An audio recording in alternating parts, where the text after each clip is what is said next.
Hello and welcome to this Excel tutorial on how to use the Xlookup function. Xlookup is built into the latest version of Excel. For previous versions, you can get the free Excel add-in Xfunction. My channel is about software-related tutorials.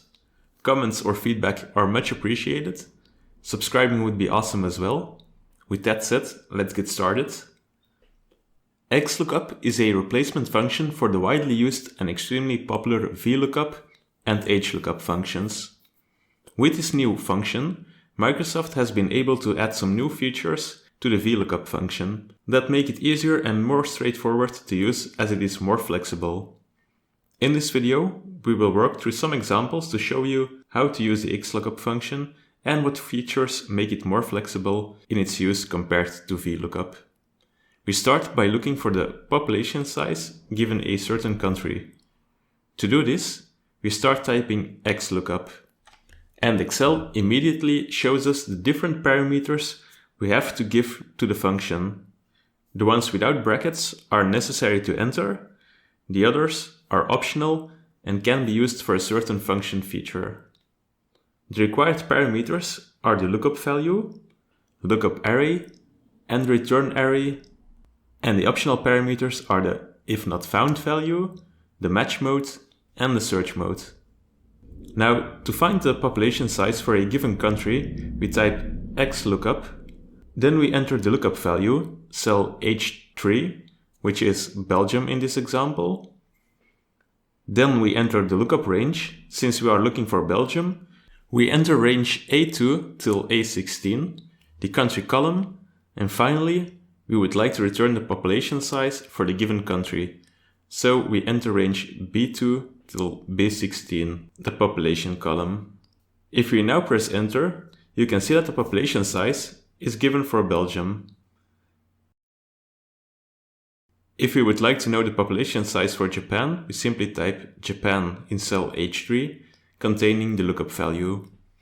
Remark that compared to the Vlookup function, where you can only search in the column to the right of your range, with the Xlookup function, you can search backward as well.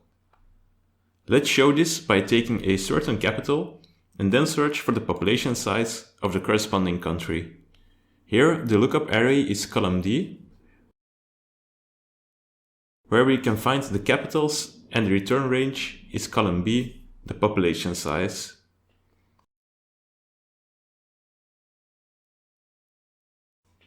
Now imagine your data table is transposed as in our second sheet, horizontal lookup.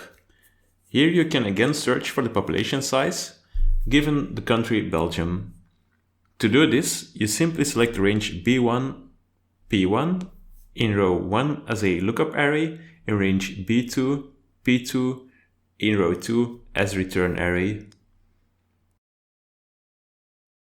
Another new feature with the Xlookup function is that you can return multiple lines by just entering a block of cells, which means several columns instead of only one column in this example.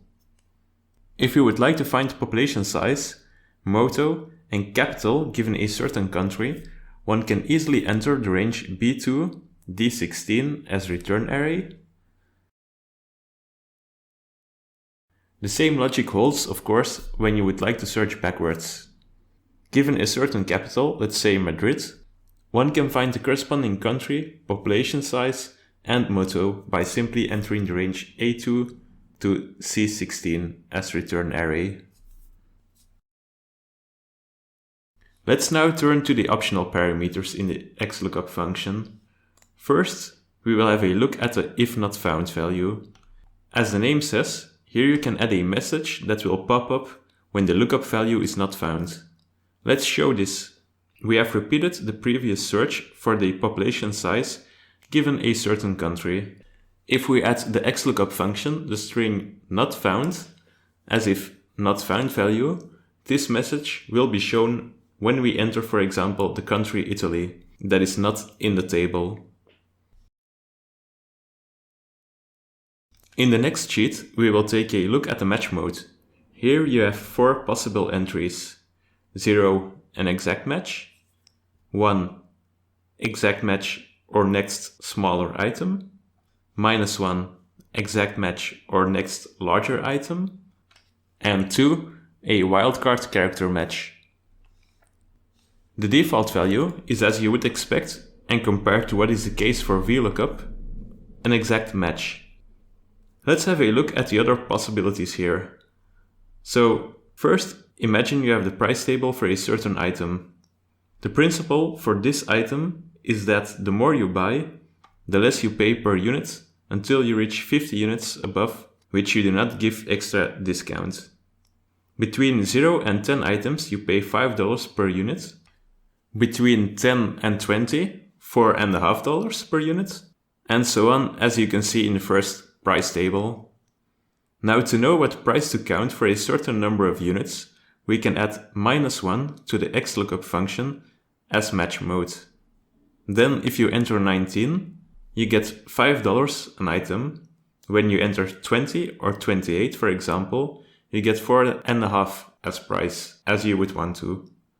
Let's move to the next price table, which is one of an amusement park. Here you can pay a certain price for your kids depending on their age. When your kid is below 3, you only pay $15. When your kid is between 3 and 7, you pay $17.50, and so on. Now, to know what price to count, one can add 1 to the Xlookup function as match mode and enter the kid's age to see the price. For a kid of 5, you pay $17.50. For a kid of 17, you pay $25. Let's turn to the last possible element, the wildcard. This is a somewhat different way of using the function. Here you will adjust your lookup value so that it contains a wildcard expression. A wildcard expression is used to look for strings that satisfy a certain condition. For example, the string starts with an X or ends with a 9, or both if you like. There are two main characters you can use with wildcards, the question mark and the asterisk. The question mark stands for any single character. So for example, 2 times a question mark means you are looking for a string with any 2 characters. The asterisk means any characters. So for example, if you type asterisk st, you look for any string that ends in st. If you put a string between 2 asterisks, for example s, you are looking for a string that contains as. An important note here is that wildcards only work with text, not numbers. To find the price per unit for an item that ends with 9, we replace our first entry by quote asterisk 9 quote and change the match mode to 2. As you can see, the value 102 is shown now as we expect. Let's now move to the last optional parameter, the search mode. As with the match mode, we have 4 options: 1, -1, 2, and -2. We start by explaining the first 2, 1 and -1, and come back to 2 and -2 in a bit. 1 means you will search first to last. -1 means you will search last to first. To see this with an example, we will have a look at the table on this sheet. In this table, we see the number of items of a certain type each salesperson sold and on which date they sold it. We will search for the amount that was sold of type B39 by a single person on a single date. To find this, we type Xlookup of cell H4, which contains a lookup value. Then we add B4 till B17, which is the array that contains our lookup value. Then we type F4 till F17. As we are interested in the amount, we will add no if not found value. So we can just type double quotes. For this, we are looking for an exact match, so we will insert 0 and then add 1 to find the first line containing B39. If we enter now, we see the amount of 6,000, which is indeed the first line containing B39. If we now fill in -1 instead, the value 7,000 appears, as this is the first line containing B39, when we start at the bottom of the table. Next to 1 and -1, there are also the options 2 and -2 for the search mode. This is a search algorithm implemented by Microsoft which aims at being time efficient. Remark though that it only works on a sorted lookup value. To show this, we will now do a search on the date. Let's say we search for January 19, 2020. We now copy the table and sort the dates in ascending order. Then we can type 2 to make use of the binary search.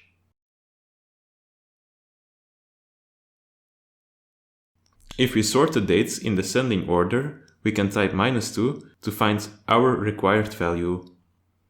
The way a binary search works is that it compares the target value to the middle element of the array. If they are not equal, the half in which a target cannot lie is eliminated, and the search continues on the remaining half. Again, taking the middle element to compare the target value, and repeating this until the target value is found.